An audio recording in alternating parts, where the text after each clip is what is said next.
Calm, observant, and analytical are a few words to describe this week's character. Harribel is the first female Bleach character to be analysed on my channel. I found it fitting to begin with the only female Espada, aside from the former Espada Neliel. She is caring towards her underlings, but she has an impulsive tendency to react aggressively when she is not treated with respect or double-crossed. Let's examine her relationships with her Fraccion and Aizen, her behaviours during the Fake Karakura Town arc, and how this all leads up to her final appearance, which I believe leaves more to be desired.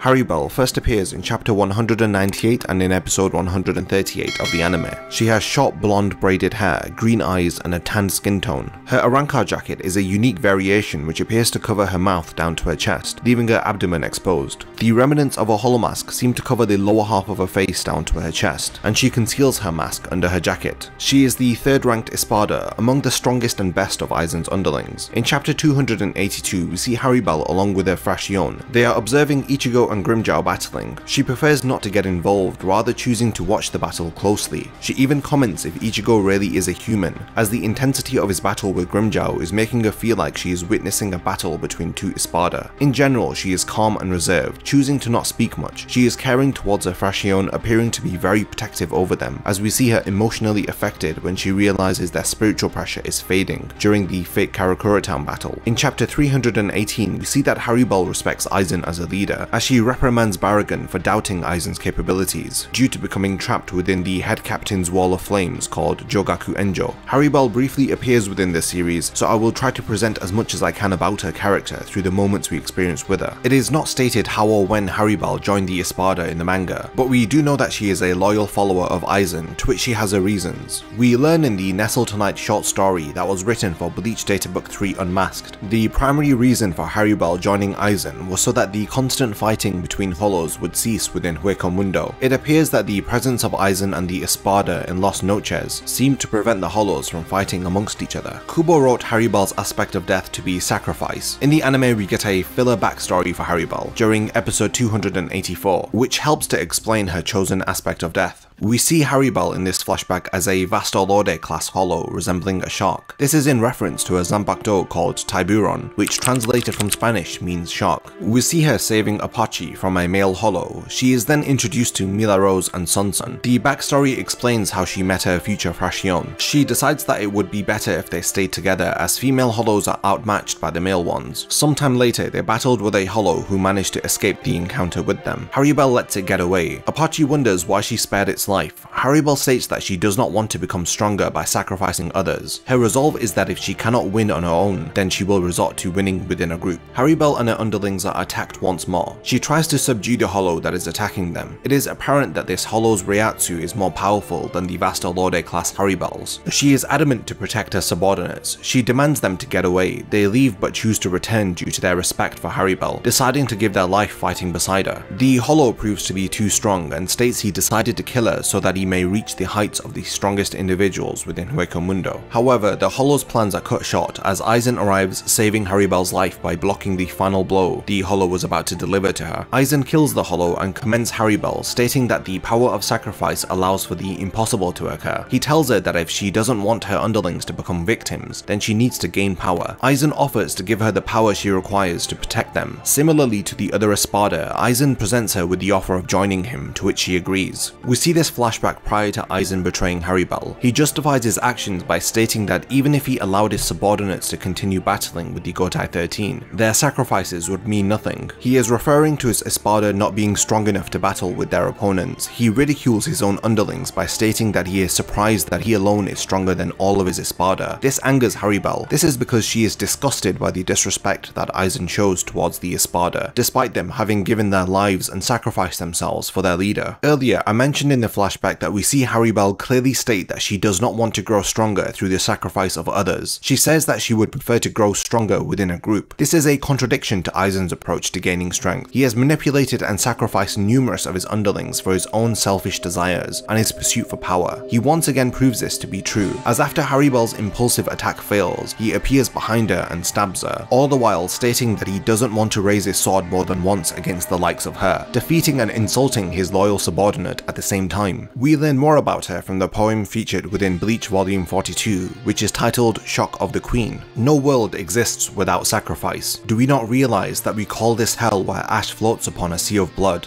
the world? From this, we can understand that Harribel likens the world to a sea of blood, which ash floats upon, describing this as hell. A sea of blood used to depict the sacrifice of life. The ash floating upon the sea is in reference to the burning and resultant sacrifice of materials and resources. Whether if it is living beings or inanimate objects, the world cannot exist without sacrifice. There are some who choose to gain from it, like Aizen, and there are some who choose to respect the sacrifice of others, like Harribel. This is shown through her defending the sacrifices of her fellow Espada against Aizen, who belittles his underling's loyalty and devotion to him. After the defeat of a Fraccion, she says to Hitsugaya, "Our existence is built upon the noble sacrifices made. Instead, you fall in battle from trying to protect your subordinates. My subordinates were not simply defeated. They left behind markers for me on how to carry on the fight. If I had lost, my subordinates' sacrifices would have all been for nothing. I hold within me the resolve of those who sacrifice their lives." She treats her underlings with the respect that they deserve. She values their loyalty, which is shown through how they put their lives on the line in order to follow her. She treats their sacrifices as a driving factor which forms her resolve. Her exchange with Hitsugaya proves this, and goes on to clarify that she values and respects the lives of her underlings and does everything in her power to not let their sacrifices be in vain, describing their efforts to be a notable reminder of why she must continue to fight. This is my interpretation of how sacrifice is a meaningful and relevant aspect of death, which fits Harribel's character. She is very close to her underlings, her Fraccion, who are made up of 3 females known as the 3 beasts. Harribel believes that you are stronger together rather than being alone. This explains why she's been their leader for so long. Each of her Fraccion have a lot of personality and character. Apacci is impulsive. She has a short fuse which leads to her being very confrontational. She believes in Harribel's strength and is confident that she cannot be defeated. Mila Rose is more level-headed than Apacci, but she can become frustrated by insults called to her by the others. She is seen enjoying inflicting pain onto her opponents during her battles. She does argue with the other Fraccion but would give her life for them, as seen when the 3 beasts take on Kilgay during the 1000-year Blood War arc. Sung-Sun is the most calm out of all of Harribel's Fraccion. She often advises the others to stop their bickering and arguments because it reveals how weak they are. Harribel and her Fraccion take part in the Fake Karakura Town battle. She notably faces off against Captain Hitsugaya. Her Zanbakudo is my favourite amongst the Espada, particularly the stylish way that she draws it prior to clashing with her opponent. In chapter 334, their battle begins with Harribel noticing that Hitsugaya has been affected by the sudden appearance of Momo onto the battlefield, once again affirming her predisposition to be observant and analytical. After Harribel's Fraccion are defeated, she unzips her Arrancar jacket, revealing she is the 3rd Espada. She begins to demonstrate her true strength, forcing Hitsugaya to activate his Bankai. However, in chapter 355, we see Harribel disappointed by the strength of a captain. She is surprised her Fraccion were defeated by them. She then activates her Resurrection. As Hitsugaya comments, it doesn't appear that she has gotten stronger, but he decides not to underestimate her. Harribel, who now resembles a shark, delivers a seemingly fatal blow to the Ice Dragon. Just as Harribel sets her eyes on Head Captain Yamamoto to avenge the death of her underlings, Hitsugaya reveals that she attacked a frozen clone of himself, stating that this trick would have only worked on her once, and he did so in order to understand the speed and range of her attacks. During her battle, we see that she has the ability to control water, to which Hitsugaya believes that he can use and manipulate by freezing it and using it against her. However, Harribel reveals she too can manipulate his abilities through her boiling ocean steam. Both of them are waiting for the battlefield to fill with moisture so that they can deliver their final blow. Hitsugaya reveals that his Bankai is the ultimate cryo type and that all of the clouds in the sky are within his control. Harribel is shocked as she stares at the dark storm clouds in the sky. Hitsugaya asks for her name. As they exchange their names and ranks, he encases her in ice. He apologizes to her for not allowing her to avenge the death of her comrades. Harribel is freed by Wonder Wise's high-pitched scream, which breaks the ice that is holding her. She then battles Hitsugaya and the Vizards Lisa and Hiyori 3 against 1. That is until Aizen becomes impatient and attacks her, which I mentioned earlier. The main ability of Harribel's Resurrection is water manipulation. She can create and manipulate this element through the gill marks on her blade, which resemble a shark's gills. The shark-inspired form is activated with the command Destroy.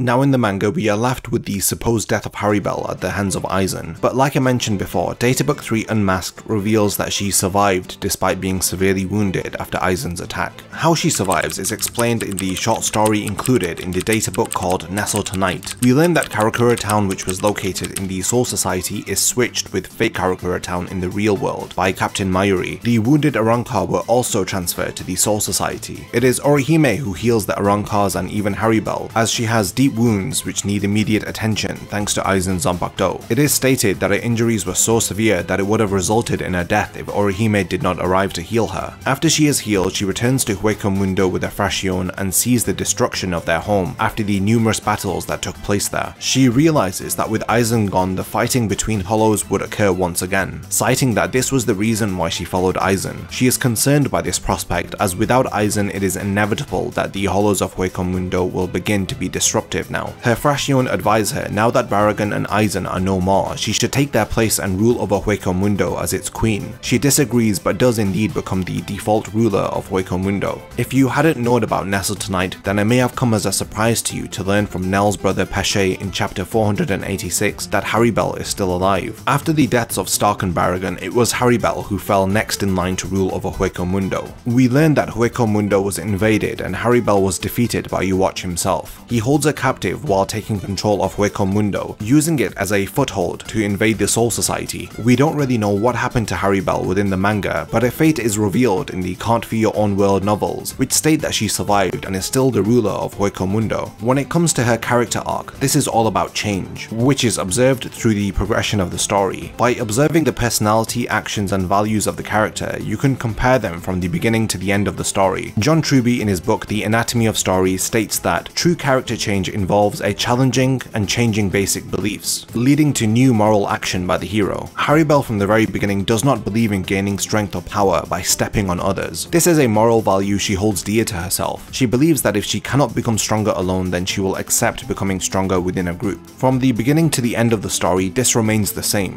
She holds true to her values and acts on them. We see this when she is forced to challenge Aizen, who betrays her and everything that she stands for. She is challenged here by someone who holds no value for strength in numbers or appreciation of sacrifice. She is angered by Aizen's blatant disregard for his underlings. She is forced to take action by retaliating against Aizen, a new moral action, as she raises a blade against someone she felt that she could trust and would lead her into a new world. Aizen attacking Harribel, the one who represents sacrifice, is so meaningful. She literally gains her resolve through valuing the sacrifices of others, while Aizen blatantly disregards the sacrifices of his Espada. He does this by stating that he is stronger than all of his Espada. It is this that angers Harribel to the extent that she attacks her leader. The Espada died fighting for Aizen. Most of them were directionless or lost before Aizen arrived and offered them to follow him. There was an element of trust that they had in him. If they didn't trust him, then I doubt they would have been willing to fight for Aizen to the point of losing their lives for this purpose. It is the perfect contrast of values to have Aizen finally lose his patience by attacking the one Espada who valued that which Aizen was so ignorant to. Harribel otherwise remains true to herself and her ideals and is only forced to change her stance on Aizen when her values are challenged by his lack of remorse. If you stuck around till this point in the video, then I'd like to thank you for making it to the end. Harribel appeared very briefly in this series, so it was a welcomed challenge to try and understand her character through each appearance that she makes. I stated before that her last appearance left more to be desired. This is because it should have been revealed at the end of the final arc if she survived or not. It's one of my criticisms of the last arc due to how it glanced over certain battles and didn't mention the fate of several characters, of which Harribel is included. I am aware she appears in the Can't Fear Your Own World novels, which I want to also start talking about as the first volume is releasing this month for English speaking fans, so hopefully we get to learn about what happened after the events of the final arc. You can expect me to make some content on the novels once I receive them. I will be working on another character analysis which will be ready for next week, so subscribe and turn on the bell notification so you don't miss it. If you have suggestions for analysis on characters from other anime series, then let me know by leaving a comment on this video.